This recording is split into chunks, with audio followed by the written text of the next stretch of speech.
speeches in which the two leaders will seek to link the Anzac legend of the past with the Australia of today and tomorrow. And here in Canberra, we'll try to examine those links too, asking questions like, are we, the Australians of today, really different because of the heroic nightmare of Gallipoli 75 years ago? To tackle such questions, I've been joined by Professor Manning Clark, our nation's most eminent historian, and Bill Gammage, historical advisor to the film Gallipoli and author of The Broken Years, a study of the diggers in the Great War. Well, Bill Gammage, what were those young men like and why did they set sail? Was it adventure, patriotism, what? Well, I think they would have felt patriotism and duty, of course, especially after they enlisted. There's always a beer in those sorts of emotions, and they genuinely did feel them. But if I had to put my finger on one thing, I'd say that they were fit young men and confident. Of course, ignorant about what was going to happen, but confident that they were going to win. And off for a big adventure? Off for a big adventure, more or less like being odds-on in a grand final, I'd say. Manning Clark, the British commander, General Hamilton, described them as gladiators with the eye of children. This implies a sort of innocence abroad, doesn't it? And this has been part of the story for generations. Yeah, well, I think, you see, every generation, Paul, creates the past in its own image. It sees itself reflected in the past. And I think the way people immediately after Gallipoli saw these chaps, these brave fellows who landed in Gallipoli, was in the image of what I'd call old Australia, those pioneer values which made it possible for the white man to plant his civilization here. Physical strength, physical courage, a great emphasis on what's so-called manliness, a great emphasis on mateship, and ultimately some emphasis on equality. Now, I think there's absolutely nothing wrong with any of these, except that they're no longer relevant today. I mean, after all, certainly, if you talk about mateship, you're eliminating one half of the population. You're eliminating all women. If you talk a lot about, as they talked a lot about, the virtues of British civilization and so on, we're no longer just an outpost of British civilization. We are an Australian nation in our own right. We are now composed of the Aborigines, the Asians, the British, and the Europeans. And we've got somehow, as I see it, to learn to live together. But we can learn a lot from the heroism of these chaps and from their dedication to what they saw was the good life. Well, Bill Gammage, heroism, dedication, have we made them too special over the years? Have we made them unique? I mean, some say the Australians were no better or worse than others at Gallipoli. I think in terms of courage and bravery, readiness to die and so on, the Australians were no better or worse than all the other soldiers who were there on both sides. I think they thought in themselves that they had an edge because they had the values of old Australia, that resource, that self-reliance and so on. They were skills that they thought would be come in handy on a place like Anzac. The British, when they first saw them, were a bit astonished, didn't they? They thought they were giants, blonde giants from another world. Yeah, the British talked about their size and their confidence, I think. Why they were admiring their sort of giant statue is because of the confidence with which they moved and so on. People, British observers, spoke like that. But of course the British are also, I'm not saying they're wrong, but they are wanting to show the strength of an empire rallying in a crisis. What was, I think, was unique about the Australians was a sense that they were making a nation. Some of them had that sense before the 25th of April, and more of them had it after. Even before they got there, they had that sense of nation building. Yes, there's one soldier I know of who said on the 24th of April, this is going to be Australia's chance to make a name for herself. She comes out of this with the eyes of the world on her. And of course the ordeal makes them greater than they actually were in real life. Well, Bill Gammage, it was pretty rugged and forlorn country, and the Aussies didn't think that much of it, did they? Oh, it was terrible country. Steep, poor soil, thick scrub. Not too good for farming. Not well. That's right. One bloke landed and he said, "This is bloody poor farming country. It wouldn't run a bandicoot to the square mile." And I think he's probably a bit tough on the bandicoot at that. Manning, do you think this sort of rough country gave some of them echoes of the Australian bush and the sort of struggles they'd had there? Oh, I'm sure it did. I'm sure it did. I think we've got to remember very importantly about this, that these chaps were familiar with failure. The white man, ever since he came here in 1788, became familiar with failure.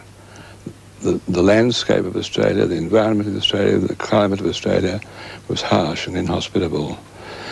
And I think that what Gallipoli bit deep into the Australian national consciousness was this sense of failure.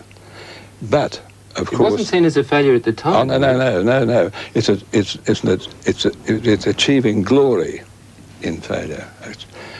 But, of course, that's a world which is quite different from ours, because we don't need to have that sense of physical failure now. We have the technical equipment, the technology with which we impose our wishes on the environment.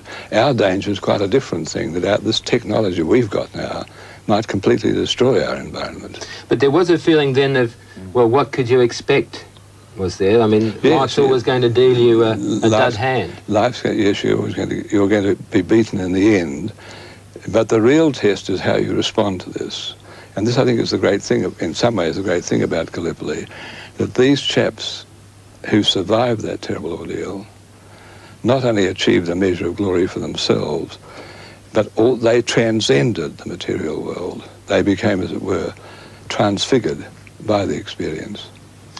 Bill Gammage, we hear a lot about mateship in Gallipoli. How real was it, and how important was it to them in the battle for survival?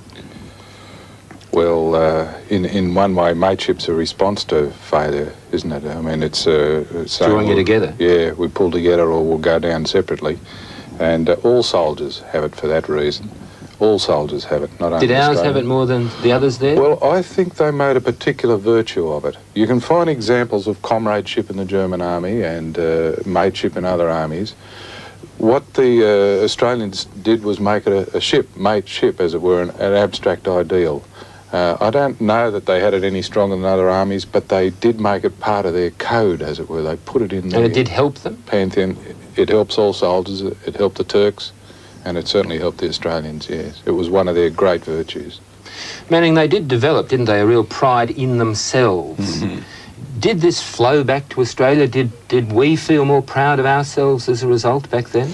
Yes, I think the experience at Gallipoli and in the First World War in general gave Australians an awareness of themselves as Australians, which they probably hadn't had before, and also gave them a sort of confidence in their own abilities, same sort of thing as the Australians had acquired from their skill in cricket. But of course the manliness and heroism of those days soon succumbed to the sort of mechanised war of the machine gun, didn't it? Quite right. I mean, it was possible to think of this as heroic. I mean, the German soldiers did too, and the French soldiers and the Russian soldiers and the Italians, they all thought this war is heroic, war is chivalrous and so on. But what actually happened was that war became horrible, war became mechanised. Gallipoli did have some of this hand-to-hand stuff and climbing up a cliff and so on, which Aussies are familiar with. But by the time these chaps got to France, then the mechanisation of warfare, the impersonalisation of it, completely changed the whole thing. And if I may just add the point, I think really, ultimately, there is a chance that war became so horrible, beginning with 1914-18, and then 1939-45, with the dropping of the atomic bomb, that's a great chance for humanity. It may cure us all, finally, of fighting. Well, Manning Clark, the Prime Minister has talked of a commitment to each other and to Australia that defines our Australianness. Dr. Hewson has said that our national character was shaped by the actions at Gallipoli. How do you respond to those sentiments? Well, I think they're the right sort of sentiments. I don't think anyone would quarrel with the sentiments. But I think what is really relevant and what they didn't really look at is we now live in a completely different world.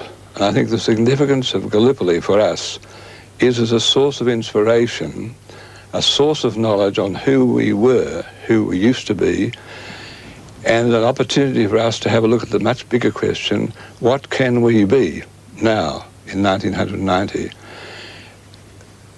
We must be tremendously grateful and eternally grateful to those people who gave us, who fought so marvellously at Gallipoli. But we live in a different world. We shouldn't go on borrowing ideas from the old world. You'll notice that tonight they quote those marvellous words of Lawrence Binion, and they also quote regularly today, lest we forget. Now, I happen to believe passionately, as an Australian, that in the future, if there was ever another great crisis in Australia, that the words would come out of Australia. They would be Australian words, they'd be spoken by Australians about Australians. So we need to say more, Bill Gammage, than it's enough to be like the Anzacs? Yes, I agree entirely with Manning. 1915 is not 1990. In 1915, those Anzacs were thinking of the future.